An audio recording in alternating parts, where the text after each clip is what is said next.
Assalamualaikum warahmatullahi wabarakatuh. Alhamdulillahilladzi kana bi abdihi khabiran basira.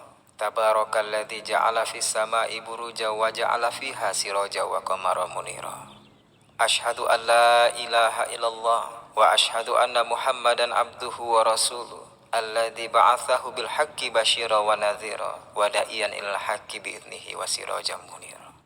Allahumma sholli ala nabiyyina Muhammad sallallahu alaihi wasallam wa ala alihi wa sahbihi wa sallim tasliman katsira.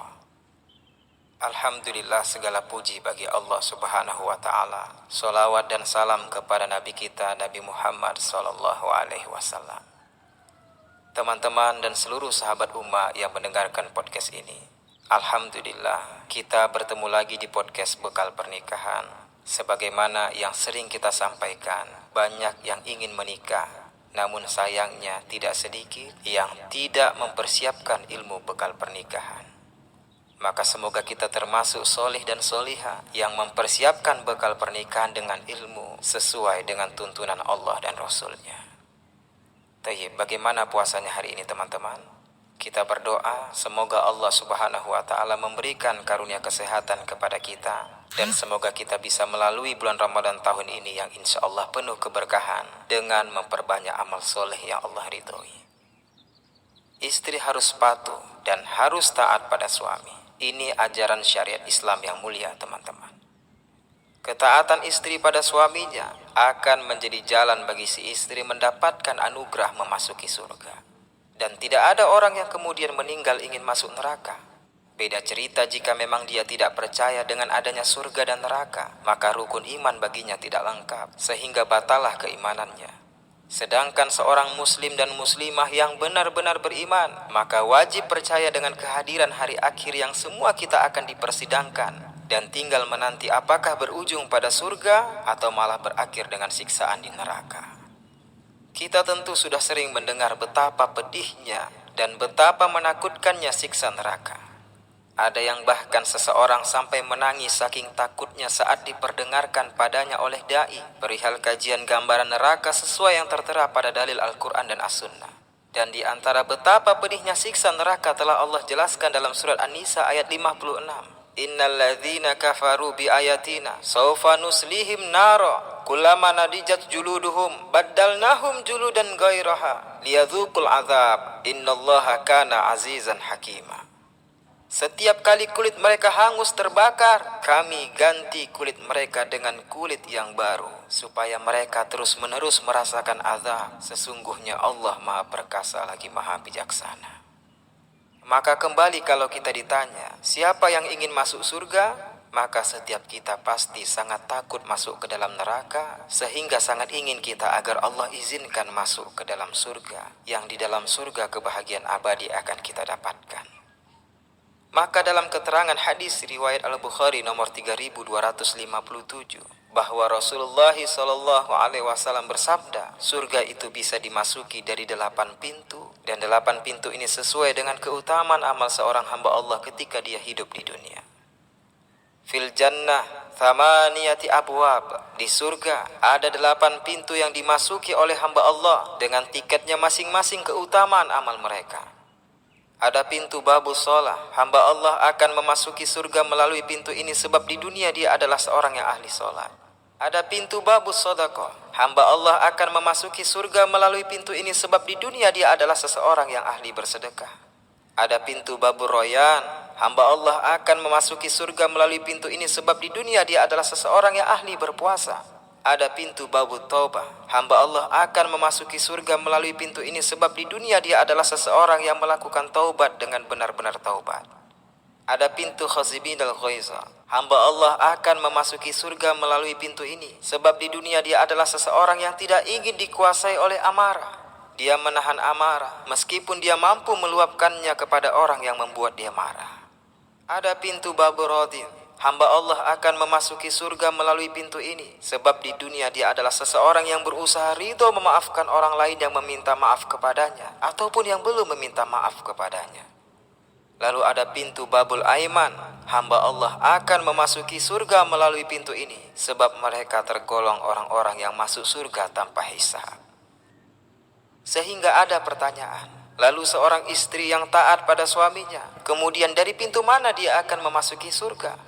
Maka jawabannya sesuai sabda Rasulullah SAW dalam hadis riwayat Ahmad nomor 191. Seorang istri solihah yang taat pada suaminya, maka dia dipersilahkan masuk ke dalam surga melalui 8 pintu mana saja yang dia suka. Ini keistimewaan yang akan didapat oleh seorang wanita yang telah menikah, kemudian dia taat kepada pria yang kini menjadi suaminya. Bahkan dalam hadis riwayat Ahmad nomor 191 tersebut teman-teman, Rasul Shallallahu Alaihi Wasallam menegaskan, meskipun si wanita ini tidak mengerjakan amalan sholat sunnah, hanya mengerjakan sholat wajib, sholat duha tidak dia kerjakan, sholat malam juga demikian tidak dia kerjakan. Kemudian dia hanya melakukan puasa yang wajib di bulan Ramadan, tidak dia laksanakan puasa-puasa sunnah. Akan tetapi dia benar-benar menjaga kehormatan dirinya dan dia sungguh-sungguh taat kepada suaminya, maka garansi dari Rasulullah SAW, udkhulil jannata min abwabil jannati syi'ti. Wanita tersebut nantinya akan dipersilahkan masuk ke dalam surga melalui 8 pintu mana saja yang dia suka. Namun ajaran mulia dalam syariat Islam ini, yaitu perihal ketaatan istri pada suami, jangan sampai membuat suami malah akhirnya semena-mena. Jangan sampai membuat suami akhirnya sesuka hati dan semaunya pada istri. Suami tidak boleh melakukan hal seperti itu pada istrinya.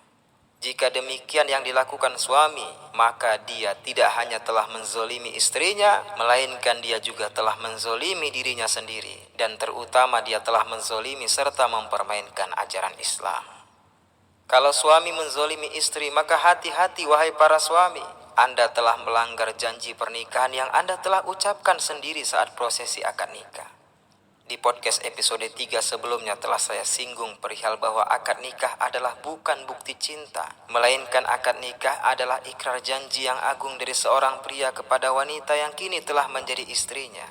Bahkan dalam Al-Quran menggunakan istilah mitsaqon ghalidha, sebuah perjanjian yang agung, sebab sesungguhnya Allah terlibat menjadi saksi saat suami mengikrarkan akad nikah. Maka sungguh heran apabila masih saja ada suami yang berani menzolimi istrinya, padahal dia tahu bahwa Allah sedikit pun tidak tidur. Dan Allah tidak akan membiarkan sia-sia setiap air mata istri yang jatuh, kecuali si suami akan dipersidangkan nanti di yaumil hisab.